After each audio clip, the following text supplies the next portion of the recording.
It's so easy to kind of get lost in the process, so obsessed with carrying those numbers and just thinking about, obsessed with how can I grow my channel in a much faster way. So many moments I thought about, maybe I should stop all this, maybe I should stop creating contents. Hi guys, this is Pearly. So as you can see, I'm packing up. You might be wondering, where am I going? Well, I'm gonna keep it a secret, and you will know that if you watch my next video. I'm leaving Taiwan next Tuesday, and I have a lot of things to pack because it's gonna be a long trip. But today, I'm not going to talk about my travel plan, but more about life as a small YouTuber. So whenever my friend asked me about, oh, so how many subscribers do you have right now? And I was like, I don't really want to answer that question because I felt ashamed and kind of embarrassed because I only have 72. Like even now I'm saying that I felt kind of like, no, I don't really want to mention it. But every YouTubers, even those famous YouTubers, been through this phase, the phase where you have like little subscribers. So I think, actually there's nothing to be ashamed of. I've started my YouTube channel around 1.5 months ago. And so far I have some thoughts. I think it's, as a small YouTuber, it's easy to get discouraged from time to time. Not from time to time, but pretty often. Because at first you have this like passion, you started your YouTube channel because you want to convey something to the audience. It's something that you like, right? Otherwise you wouldn't start it, or you have some kind of goal. But I think it's so important to kind of remind myself from time to time why I started YouTube channel in the first place. I started it because I feel like I want to have some positive, meaningful impact on people's daily life, no matter whether it's gonna be just like to energize people or to just a friendly smile or just give out some encouragement or inspiration, anything like this will basically make my day. And I really want to help people in some way on people's daily life. So that's basically why I started this whole thing. But as the journey went on, sometimes it's so easy to kind of get lost in the process because with YouTube Creator Studio, they provided so many statistics, right? And then you start like care about the numbers of your subscribers, the numbers of your views in each video, and also audience retention and how much time they spend on each of your video. If you get like a bad statistics, you get discouraged. At least that's what I felt. I couldn't help but keep refreshing my YouTube Creator Studios app, and then my mood got affected by it because in each of my video, I believe in all the videos on YouTube, all the YouTubers put so much effort in making one video, even if it's like a 5 minutes video or like a 10 minutes video, because I think it's a very interesting, as now I'm a producer, but before I started my YouTube channel, I'm a consumer, and I've always, when I was a consumer, I was like, just scrolling through videos, and then I didn't even ever thought about how much work the producers, all those YouTubers put behind that video. Even sometimes I was like, I saw like a videos, people talking in the video. I was like, oh, it looks so easy, it's just a 10 minutes video and then people just talking in front of the camera. But now, like from perspectives of producers, I now know how hard and how much effort and time and energy that need to be put into one very simply looking easy videos.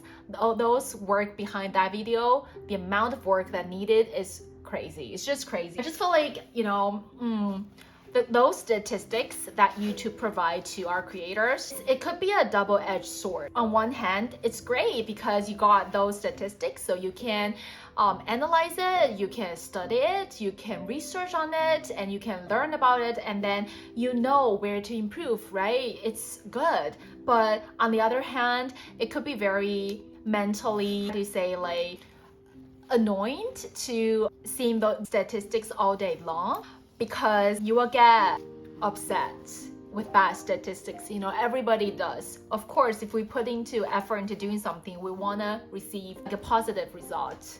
I have only studied for like, you know, just a little bit about a month. I feel like I already went through so many phases, because at first I was, of course, very excited to start my YouTube channel, and then after I made my first video, publish it, you know, of course I didn't get that much of attention, but at that time I didn't think much about it. But right now, you know, as a producer, you also, at the same time, you're also a consumer, right? So I started researching, doing lots of research on YouTube. You know, I started watching YouTubers who teach other creators how to grow their channel, how to perform better, how to improve their channel. There are so many advices and suggestions out there on YouTube regarding you know, your YouTube channel, how to grow YouTube channel. And I started watching so many of them, like tons of them. Sometimes I could spend like 2 days just watching all these videos from different YouTubers and learn about that. So my excitement, the reason why I first started YouTube channel, kind of it loosed gradually in the process, because I got so obsessed with carrying those numbers, and you know, just thinking about, obsessed with how can I grow my channel in a much faster way, and how can I increase my audience retention with better keywords, with better thumbnails, better titles. How can I improve them so that more people will have the tendency to click on it? You kind of lose sight of why even you started in the first place, and you are just obsessed with, you know, I want to grow faster. When I found myself focused too much about, you know, how exactly can I grow better my YouTube channel, the process become very frustrating and upsetting. And then I feel like there's this how do you say, like, comparison game on YouTube as well, because it's so easy to just look at others' YouTube videos and start thinking, especially those YouTube channel or YouTube videos that blew up, and then you will start thinking, oh, why couldn't my videos or my YouTube channel be like them? I also want to blow up somehow. All day long, you are like obsessed with growing, how to grow faster your YouTube channels and things like that. And then I just forgot, and then I totally forgot why I even started at first place. You know, it becomes like I just want to be famous some kind, and it's just so not the reason why I started at first. Now, like, after I got like too obsessed with those statistics, too obsessed with, you know, how to grow my channel, I just found myself not enjoying the whole process anymore. And that's why I've been like kind of running behind my own schedule in terms of scripting and creating videos, because I feel like I need some time to think about, to reflect more about my direction and why. I have to keep constantly remind myself why I started at first. Otherwise, I feel like I'm not in a good mental state of keep producing. So I guess maybe that's also one of the reasons why so many small YouTubers, they eventually gave up, because I now, just like 1 month, 1.5 months joining this industry, I already felt kind of discouraged. And then kind of I have like so many moments I thought about, maybe I should stop all this, maybe I should stop creating contents. But at the end of the day, I'm glad that now I kind of have a better mindset and kind of shift my perspectives. I think what helps me the most is that I just think about how those famous YouTubers, you know, they also went through this phase, and also like even if after they got famous, they still have their own problems, you know, going through. They might also thought about, you know, exactly what kinds of contents they want to create next. or whether they should shift their direction to others. You know, like in every stage, there are gonna be some kind of worries out there. So it's not that after you got famous, after you blew up, then life is gonna be all roses and you know there will be like no problem. No, it's just not true. And I believe that I should just, you know, really learn to focus more on the stage that I'm in right now, which is actually there are lots of benefits, you know, now, like because I don't have that many subscribers and my videos hasn't received that many views yet, you know, I can really just create whatever I want to create. I wouldn't feel like a burden or like obligation or responsibility toward the audience or toward the subscribers. I really can create whatever things that I want to create because no one cares, right? And just because like I am such a super small YouTuber, so they are much less likely to receive toxic comments from annoying audience. They wouldn't even bother to leave a comment in your videos or like attack your channel or attack you as a person or something. They wouldn't even bother to do that because you're so small. Why would they even spend their time to do that? So like it's very nice. So far, most of the comments that I receive are very positive. When I think of this way, I feel much better. I feel like this is also very interesting because it shows how humans are always unsatisfied somehow with themselves. When I had less than 50 subscribers, at that time I thought, oh, I would be so happy when I reach like 50 subscribers. And after I reached 50 subscribers, I wasn't happy. I was like, oh, it would be so nice if I could reach like 70 subscribers. And after I reached 70 subscribers, I wasn't happy. And then I started thinking again that, oh, it would be so nice if I reached like 100 subscribers or something. So like it's so funny like how humans are just never satisfied, and then we just like want more and more and more.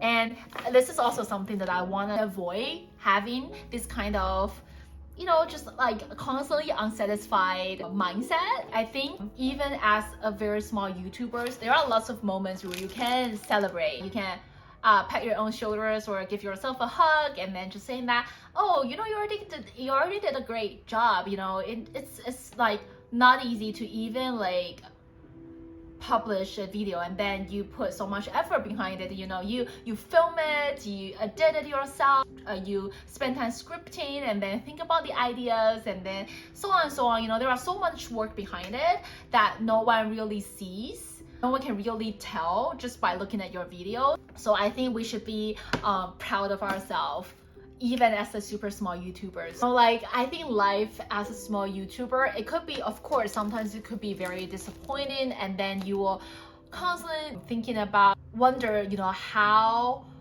in the future your channel is gonna look like. Is it gonna grow eventually, or is it just gonna be like it? I think most important stuff to just like focus is that just like keep doing it and just never stop doing it. I think that's one of the hardest part, because as what I just said, you know, your mood constantly got, you know, affected by those numbers. I think we are humans, so it is impossible to be not affected to them, but it's more like the more important thing is how you react to them, right? It's so cliche, but it's so true. And I'm actually pretty glad that now I'm less obsessed with statistics. I think now I can focus more on just, you know, the content itself. Of course, I think there's always this fine line and this balance that we need to try to find, you know, because of course it's not okay to totally ignore those statistics, because those statistics, just like what I said before, it can help you to know where to improve, right? But it's just important to find the balance between that and also creating your own contents. I think it's not okay to go extreme on either side. I think what I'm gonna do next is like, I wouldn't ignore the statistics. I'm still gonna look at it, and I still am going to find ways and try to overcome my own weaknesses and problems. But at the same time, I would try my best not to be too obsessed with it. I would be also focus a lot on just creating my content and just do what I like.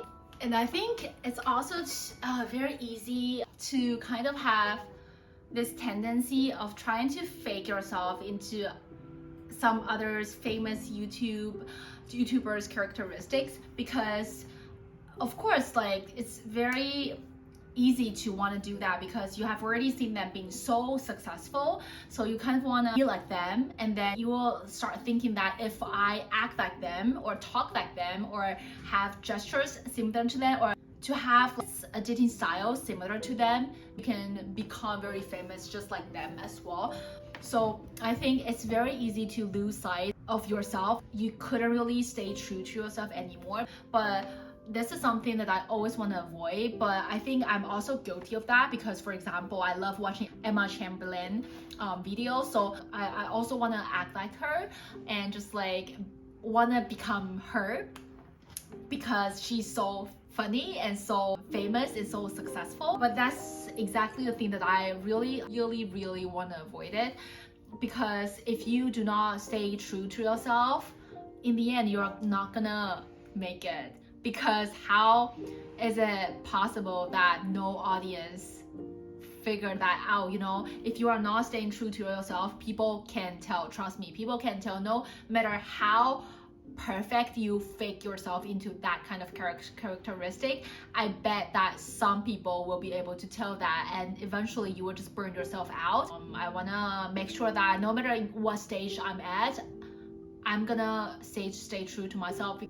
And another point that I want to mention is that nowadays, like with TikToks, YouTube Shorts, Instagram stories, and things like that, especially TikTok, I feel like people want to blow up in such a short span of time. Of course, like thought about that, I wish that I could, you know, just all of a sudden, without me knowing, it blew up. But after I think about from the other perspective, I actually think maybe it's not necessarily always a good idea to blow up in such an early stage, or just like blow up all of a sudden, because if you blow up too fast, then you kind of like lose the opportunity of having more time to reflect and to consider your own work or your own direction or your own path, to help you have a clear vision, to figure out your what you really want to do, what you like, what you don't like, and things like that. Because I think there should be a reason behind why things moving slower back then. I mean, before all this internet and social media has appeared. I think one advantage that you can have more time to just reflect, and I think the ability of just constantly take time and slow down and to just reflect on yourself, reflect on your own work, reflect on just everything. This ability and this opportunity is very precious. So I think if you are also thinking about blowing up and then worry about why you haven't blown up yet, maybe you can try to think of this way. Take it as a chance, you know, take it as a opportunity to reflect more. What I said today is really like what I felt lately as a super small YouTuber, and I hope if you are also a small YouTuber just like me, maybe you will find it helpful, or like you will find it relatable, because we're in the same stage. I think I'm not a good presenter. I did not script this video. This is what I would say if I were talking to a friend of mine. So it's just like very mumbling. Yeah, but that's generally what I felt lately. I also want to say to myself that Pearly, you did a great job going this far already. So just never stop creating and never give up, and just keep posting. That's basically it. Thanks for listening to me talking if you went this far. I appreciate that a lot. Yeah, I'll see you in the next video.